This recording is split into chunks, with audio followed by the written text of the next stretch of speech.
আজকে সন্ধ্যেবেলা চলে এসেছিলাম রামেশ্বরম ক্যাফেতে। এটা ব্যাঙ্গালোরের একটা ভীষণ ফেমাস ক্যাফে। আমরা চলে এসেছিলাম ব্রুকফিল্ডে। ব্যাঙ্গালোরের অনেক জায়গায় এর ব্রাঞ্চ আছে। তো এখন দেখো পিকলি স্ক্রিন থেকেই সবকিছুর অর্ডারটা করে দিচ্ছে। এটা একটা ভীষণ ভালো সিস্টেম, একটা নতুন রকম অভিজ্ঞতা হলো। এখানেই কিউআর এ পেমেন্ট করা হলো আর এখান থেকেই টোকেনগুলো সব বেরিয়ে আসলো। এইবার সব কাউন্টারে জমা দিয়ে দেওয়া হয়ে গেছে। এখান থেকে খাবারগুলো ওরা সার্ভ করে দিচ্ছে। ইডলি পুরি অর্ডার করা হয়েছিল। তার সাথে ২ রকমের চাটনি ছিল। আর সাথে দিয়েছিল পাড্ডু। পাড্ডুটা এত টেস্টি ছিল, পিকলির ভীষণ ভাল লেগেছে অ্যাজ ওয়েল অ্যাজ আমারও ভীষণ ভাল লেগেছে। বাইরেটা দেখো ভীষণ ক্রিসপি আর ভেতরটা একদম সফট ছিল। এখানে যদি আসো অবশ্যই কিন্তু এই পাড্ডুটা ট্রাই করো।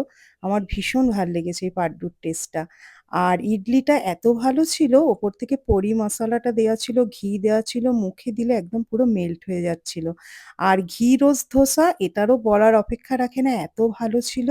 বাইরেটাও এটারও ক্রিসপি ছিল আর ভেতরটা একদম সফট ছিল। আমার পিকলির দুজনেরই এটা ভীষণ ভালো লেগেছে। আমি তোমাদের দেখো একটু টেক্সচারটা দেখিয়ে দিচ্ছি। বাইরেটা ক্রিসপি আর ভেতরটা একদম সফট। আর সবশেষে খেয়ে নিলাম একটু ফিল্টার কফি। এটা খেয়ে এবার বাড়ি চলে যাব। ভালো লাগলে একটা লাইক করে দিও। টাটা।